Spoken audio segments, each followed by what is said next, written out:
Здравствуйте, мои дорогие друзья! С вами бабушка Сонбо. Любите сказки и загадочные истории? Тогда вам сюда. Садитесь поудобнее, а я начинаю читать. Сказка называется «Розовый мотылек». В одном сказочном королевстве жил король со своей королевой, и была у них дочь, принцесса Абби. Она очень любила своих родителей, а они в ней души не чаяли. А еще она очень любила розовый цвет. Комната ее была в розовых тонах, наряды носила розового цвета. В ее саду росло много цветов, но Абби любила розы-пионы за их розовый цвет. Девочка ухаживала за ними и порхала среди цветков, как бабочка, и ее прозвали Розочка Абби. Когда она выросла и ей исполнилось 16 лет, родители устроили бал в честь дня ее рождения. На праздник собрались все знатные вельможи всего королевства.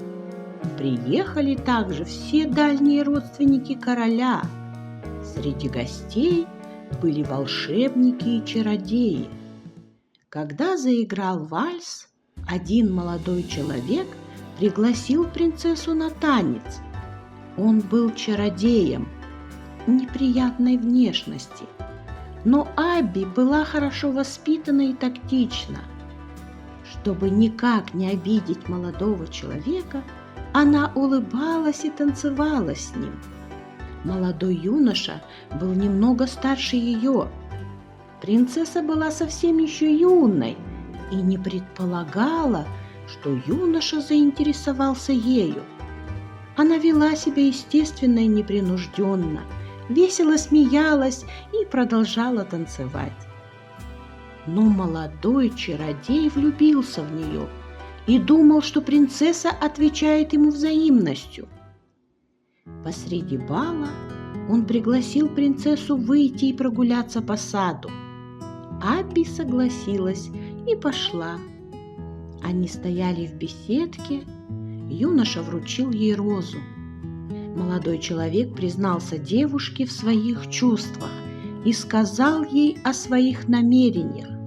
Но принцесса не стремилась заводить какие-либо отношения. Она не восприняла его слова всерьез. Чтобы не обидеть юношу, мило улыбнувшись, сказала ему: «Мой дорогой друг, я не стремлюсь замуж, я уважаю ваши чувства, но я сама еще так далека от этого. Я хочу жить и радоваться каждому дню. Хочу смотреть на эти прекрасные розы и наблюдать за тем, как одни распускаются из бутона, а другие сбрасывают свои лепестки. Я хочу порхать, как бабочка, и вдыхать их прекрасный и столь нежный аромат». Принцесса вернула розу молодому человеку и ушла, оставив его одного в беседке.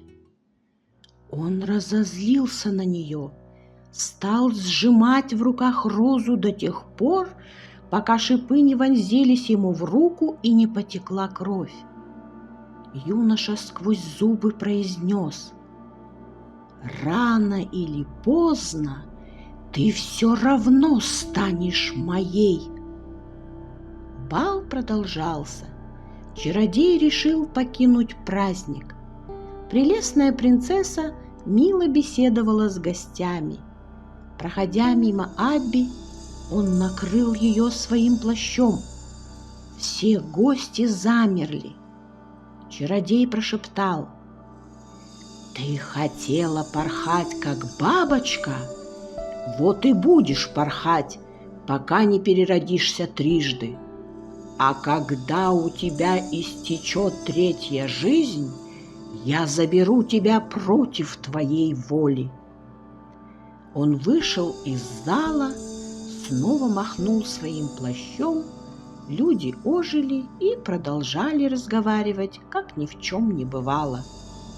Принцесса исчезла.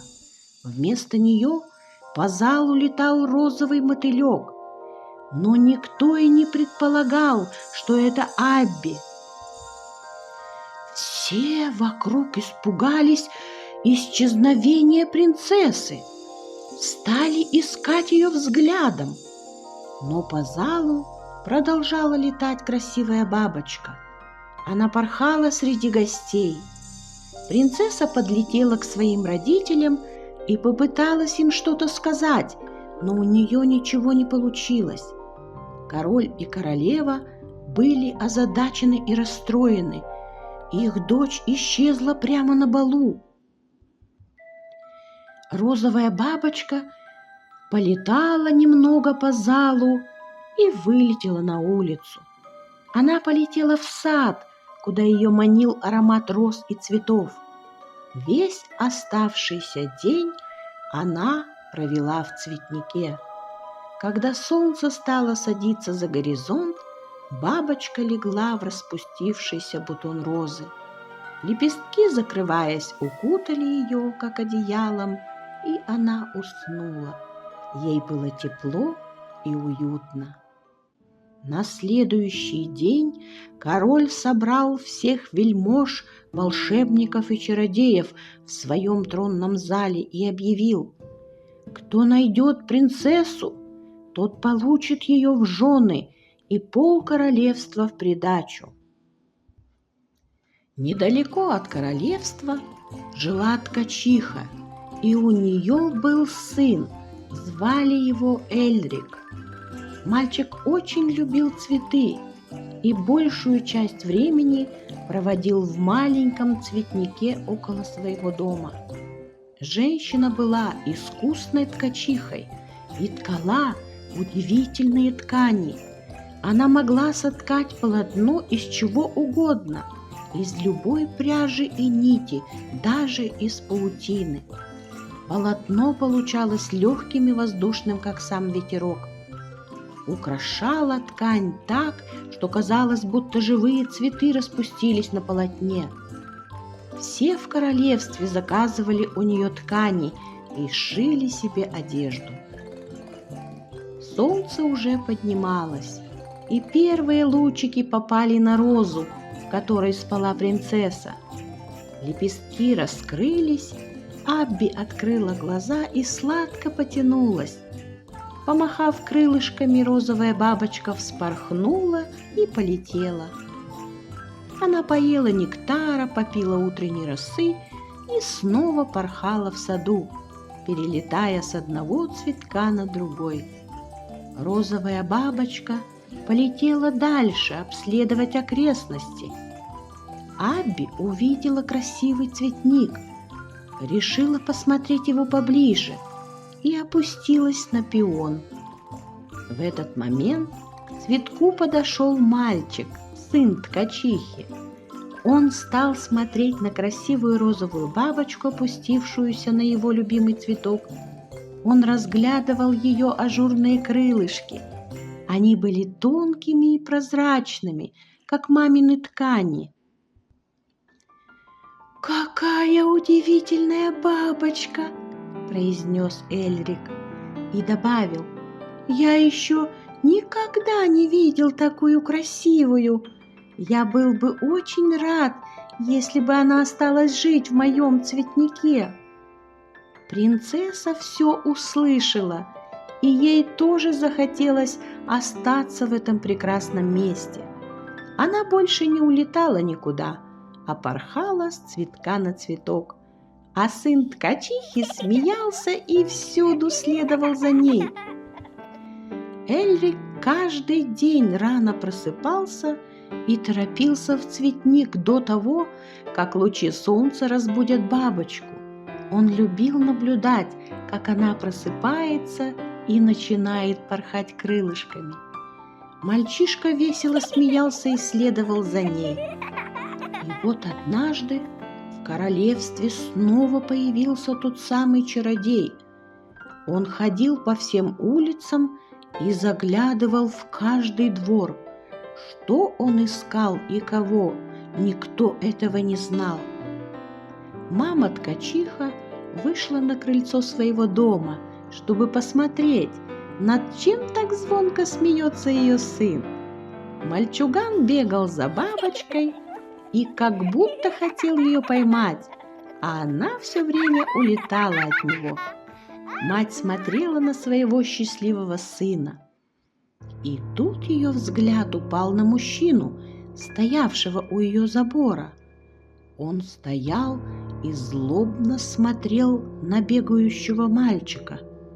Мужчина постоял еще какое-то время и ушел. На следующий день все повторилось. Снова за забором стоял мрачный человек и злобно смотрел на смеющегося Эльрика. Ткачиха испугалась за сына и поспешила позвать его домой. Она подошла к нему и сказала: «Сынок, мне нужна твоя помощь в доме». Мальчик нехотя последовал за матерью, а бабочка осталась порхать в цветнике. Злой чародей проник во двор и направился в палисадник. Ткачиха в это время взглянула в окно и увидела, как он схватил розовую бабочку и сжал в своей руке. Потом он бросил ее в траву и быстро ушел. Женщина поняла, что этот злодей следил не за ее сыном, а за розовым мотыльком. Чтобы отвлечь Эльрика, она попросила принести ей из комнаты рулон ткани. Когда мальчик удалился в другое помещение, мать вышла на улицу и направилась к цветнику.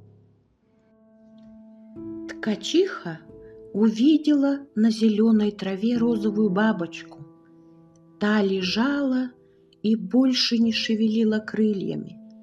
Женщина взяла ее на руки и понесла в дом. Когда мальчик увидел, что мотылек не шевелится, то очень расстроился. У бабочки были сломаны крылышки. Она шевелила только усиками. Эльрик пошел в сад, сорвал розу, принес ее домой и положил в нее бабочку. Он поставил цветок в вазу с водой, чтобы тот не завял слишком быстро. Наутро Эльрик первым делом подошел к розе. В ней лежала розовая бабочка. Она уже даже не шевелила усиками. Ее не стало. Принцесса прожила свою первую жизнь. Король и королева были все еще опечалены. Они уже потеряли всякую надежду на то, что их дочь Абби найдется. У короля и королевы родилась еще одна дочь. Прошло уже несколько лет. Вторая дочь росла, и как-то постепенно исчезла острая боль утраты. Но родители никогда не переставали думать о своей старшей дочери Абби. Конец 1 главы. Мои дорогие друзья, не забудьте подписаться и нажать на колокольчик, и тогда мы с вами снова встретимся. Я жду вас в следующем ролике, мои дорогие друзья.